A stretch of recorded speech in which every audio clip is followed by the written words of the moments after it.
Hello students. जैसे कि अभी अभी आपका हाल ही में चैप्टर नंबर 5 फिनिश हुआ है। आज चैप्टर नंबर 5 फिनिश होने के बाद आपके चैप्टर नंबर 6 की शुरुआत होनी थी। इस चैप्टर में एप्लीकेशन ऑफ डेरिवेटिव चैप्टर का नाम है। इस चैप्टर में आपको ये बताया जाएगा प्यारे बच्चों कि आखिर हमने डेरिवेटिव जो पढ़ा है उसके क्या क्या यूज हैं। एक्चुअली वो चीज़ समझाने के लिए कि हमने जो डेरिवेटिव पढ़ा है उसके क्या एप्लीकेशन है, वो चीज़ समझाने के लिए इस चैप्टर को पढ़ाया जाता है। तो उसी चैप्टर के बारे में हम बात करेंगे। हालांकि पूरा का पूरा चैप्टर डेरिवेटिव्स पर ही डिपेंड करता है, लेकिन इसमें अलग अलग टॉपिक है। अगर मैं आपकी एक्सरसाइज 6.1 की बात करता हूं तो प्यारे बच्चों नए सेशन 2020-21 के अनुसार 6.1 आपकी सिलेबस से हटा दी गई है। यानी कि एक्सरसाइज 6.1 जो रेट ऑफ चेंज वाली एक्सरसाइज है वो आपके सिलेबस में फिलहाल नहीं है। तो उस एक्सरसाइज को आज मैं आपको टीच करने वाला नहीं हूं। आज जो मैं आपको टीच करने वाला हूं एक्सरसाइज 6.2, जिसमें इंक्रीजिंग और डिक्रीजिंग के बारे में बताया जाता है। जैसे कि आप लोग जानते हैं, आइए बात करते हैं इंक्रीजिंग और डिक्रीजिंग के बारे में। जैसा कि आप लोग जानते हैं, इंक्रीजिंग किस चीज का बढ़ना, डिक्रीजिंग किसी चीज का घटना, लेकिन यहां किस चीज का इंक्रीजिंग डिक्रीजिंग, फंक्शन का। अब फंक्शन का इंक्रीजिंग क्या होता है, डिक्रीजिंग क्या होता है, ये फंक्शन में कैसे अप्लाई होता है, उस चीज को समझने की कोशिश करते हैं। देखो, इंक्रीजिंग फंक्शन क्या होता है। A function f x defined on A to B.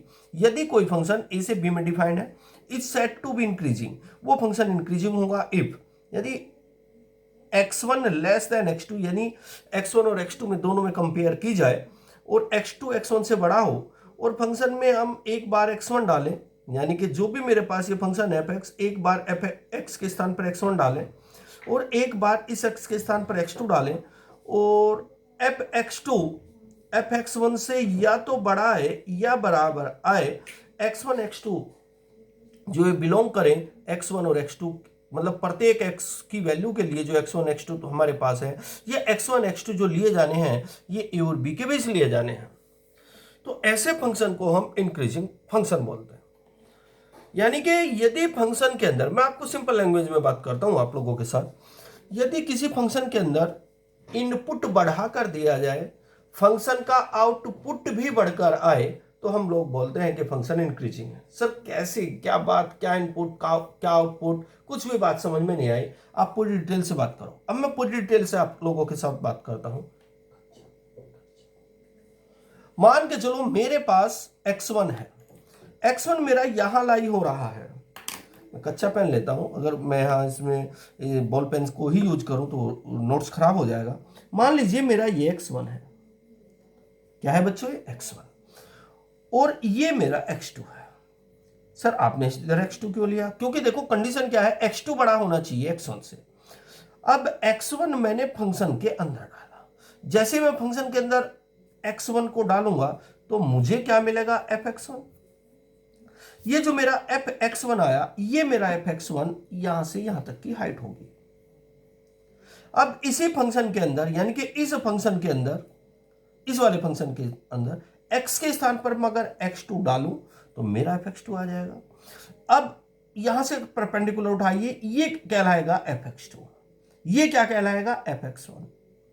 यहां से यहां तक की डिस्टेंस x1, ये ओरिजिन, ओरिजिन से यहां तक की डिस्टेंस x1 और ये हाइट fx1। यहां से यहां तक की हाइट, यहां से यहां तक की डिस्टेंस x2 और ये हाइट x2। अगर x1 से बड़ा x2 है और फंक्शन की हाइट भी बड़ी आ जाए तो हम ऐसे फंक्शन को इंक्रीजिंग फंक्शन बोलते हैं। सर अब भी बात समझ में नहीं आई, चलो दोबारा समझाता हूं, दूसरे मेथड से समझाता हूं। अगर मैं एक्स एक्सिस पर लेफ्ट से राइट की ओर बढ़ रहा हूं, तो अगर मैं यहां x1 पे खड़ा हूं और मैं x2 पे गया और फिर मैंने फंक्शन की हाइट मापी, ये मेरे फंक्शन की हाइट बाद वाली है और ये मेरी फंक्शन की हाइट पहले वाली है। अगर मेरे फंक्शन की हाइट बाद वाली पहले वाली हाइट से बड़ी आ जाए या बराबर आ जाए, बाद वाली हाइट या तो बराबर आ जाए पहले वाली हाइट से या इक्वल आ जाए, तो ऐसे फंक्शन को हम लोग बोलते हैं इंक्रीजिंग फंक्शन। यानी कि यदि मैं एक्स एक्सिस पर लेफ्ट से राइट की ओर बढ़ूं और लेफ्ट से राइट की ओर बढ़ने पर फंक्शन की हाइट एक्स एक्सिस से ज्यादा हो जाए, मतलब एक्स एक्सिस से उसकी हाइट बढ़ जाए, तो ऐसे फंक्शन को हम लोग इंक्रीजिंग फंक्शन बोलते हैं। आई बच्चों बात समझ में, उम्मीद है समझ में आया होगा। चलो दोबारा रिपीट करता हूं। मान लीजिए मेरा x1 यहां है और मेरा x2 यहां है। अब मैंने x1 से फंक्शन की हाइट मेजर की, ये मेरी हाइट आई।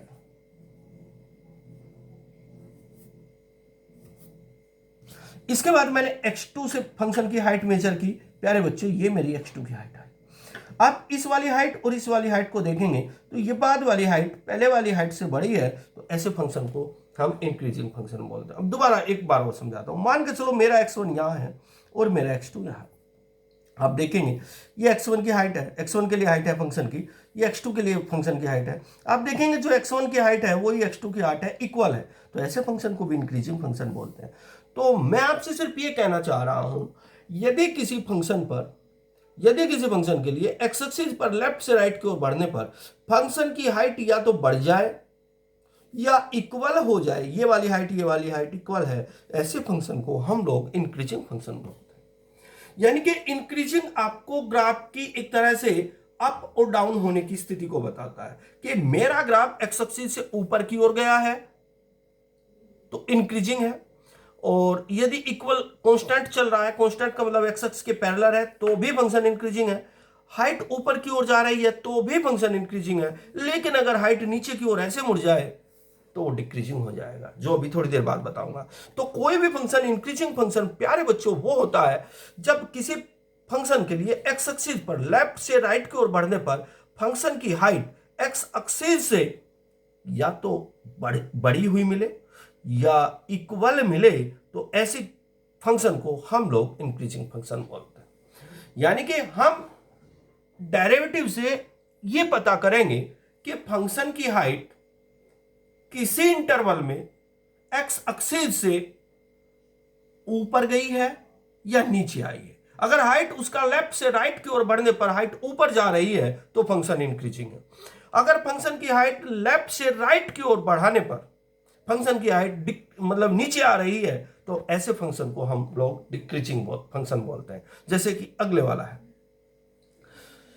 वाला एक बार और पहले, अभी मैंने प्यारे बच्चों आपको इंक्रीजिंग फंक्शन बताया। इंक्रीजिंग फंक्शन में क्या था, या तो फंक्शन की हाइट एक्स एक्सिस से ऊपर बढ़ रही थी या इक्वल हो रही थी, तो ऐसे फंक्शन को हम इंक्रीजिंग फंक्शन बोलते हैं। अब बात आती है स्ट्रिक्टली डिक्रीजिंग फंक्शन। प्यारे बच्चों strictly decreasing function strictly increasing function या स्ट्रिक्टली इंक्रीजिंग का मतलब मोनोटोनिसिटी फंक्शन भी है। सर ये स्ट्रिक्टली इंक्रीजिंग क्या होता है? देखो, ऐसा फंक्शन जो लगातार ऊपर की ओर बढ़ता हुआ चला जाए, यहां देखिएगा ये ऊपर की ओर लगातार बढ़ता जा रहा है, ऐसे फंक्शन को हम स्ट्रिक्टली इंक्रीजिंग फंक्शन बोलते हैं, या कुछ लोग इस फंक्शन को मोनोटोनिसिटी के नाम से भी जानते हैं। सर ऊपर की ओर हमें कैसे पता चले कि अगर मैं इसको ऐसे देखूं तो फंक्शन नीचे की ओर आ रहा है? नहीं, आपको लेफ्ट से राइट की ओर देखना है। मान के चलो यहां मेरा x1 है, यहां मेरा x2 है। इस पॉइंट के लिए ये राइट है, तो राइट पे चलना है, राइट पे। यहां से x1 की हाइट देखी, ये मिली। जैसे मैं x2 यानी कि इस पॉइंट से राइट पे गया और फिर फंक्शन की हाइट मेजर की, तो ये फंक्शन की हाइट पहले वाले फंक्शन की हाइट से बड़ी है, इसलिए हम फंक्शन को बोलते हैं स्ट्रिक्टली इंक्रीजिंग फंक्शन। अगर मैं और आगे बढ़ूं तो आप देखेंगे और आगे बढ़ने पर फंक्शन की हाइट और आगे चली गई, और आगे बढ़ने पर फंक्शन की हाइट और आगे चली गई। तो मैं आपसे कहना चाह रहा हूं, जैसे जैसे मैं एक्स एक्सिस पर राइट में चलता हूं, इस पॉइंट के लिए राइट है, इस पॉइंट के लिए राइट है, इस पॉइंट के लिए राइट है, यानी कि इस पॉइंट से जितने इधर पॉइंट है सारे राइट वाले पॉइंट होंगे। अगर इस पॉइंट से मैं एक्स एक्सिस के राइट में चलता हूं और फंक्शन की हाइट मेजर करता हूं, अगर वो फंक्शन की हाइट बराबर बढ़ती हुई जाती है, तो ऐसे फंक्शन को प्यारे बच्चों स्ट्रिक्टली इंक्रीजिंग फंक्शन बोलते हैं। तो सर इंक्रीजिंग फंक्शन और स्ट्रिक्टली इंक्रीजिंग फंक्शन में क्या डिफरेंस हुआ? प्यारे बच्चों इंक्रीजिंग फंक्शन में तो कुछ देर के लिए ये हाइट सेम रह जाती है, देखो ये और ये हाइट, ये दोनों इक्वल है एक्स एक्सिस से। लेकिन स्ट्रिक्टली इंक्रीजिंग में कहीं भी ये हाइट इक्वल नहीं रहती। स्ट्रिक्टली इंक्रीजिंग फंक्शन में प्यारे बच्चों ये हाइट लगातार बढ़ती रहती है, इसलिए इस वाले फंक्शन को स्ट्रिक्टली इंक्रीजिंग फंक्शन कहा जाता है। हम एप्लीकेशन ऑफ डेरिवेटिव जो हम पढ़ रहे हैं, डेरिवेटिव के माध्यम से जो हमें क्वेश्चन दिए जाएंगे, जो हमें फंक्शन दिए जाएंगे, हम डेरिवेटिव के मेथड से ये बताएंगे कि फंक्शन का ग्राफ ऊपर की ओर उठ रहा है या नीचे की ओर जा रहा है। अगर फंक्शन का ग्राफ ऊपर की ओर उठता है तो हम लोग बोलेंगे कि हाँ फंक्शन इंक्रीजिंग हुआ है, जैसे ये है ना। अगर फंक्शन का ग्राफ नीचे की ओर आता है तो हम कहेंगे यार फंक्शन तो डिक्रीजिंग है। अभी डिक्रीजिंग के बारे में बात करते हैं।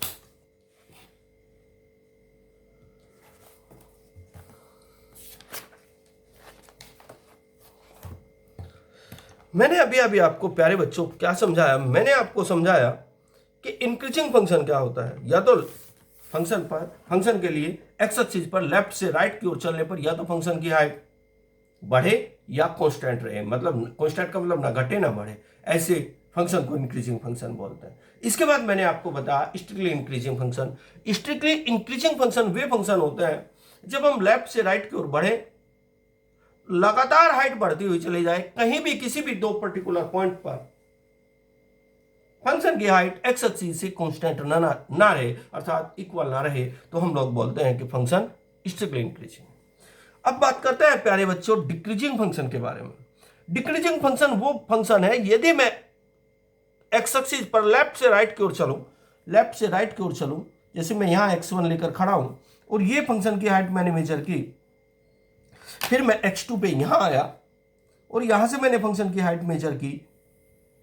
अगर लेफ्ट से एक्स एक्सिस पर ये इसके लिए राइट, ये अगर लेफ्ट से राइट की ओर चले और फंक्शन की हाइट घट जाए, जैसे ये हाइट फंक्शन x1 के लिए, ये फंक्शन की हाइट एक्स एक्सिस से, x2 के लिए ये हाइट, तो अब की बार हाइट जो है पहले वाली हाइट से घट करके आई है, ऐसे फंक्शन को हम लोग डिक्रीजिंग फंक्शन बोलते हैं। अगर मैं अब अगले वाली हाइट को देखूं तो ये वाली हाइट पहले वाली हाइट के इक्वल है, यानी कि या तो हाइट लेफ्ट से राइट की ओर चलने पर या तो फंक्शन की हाइट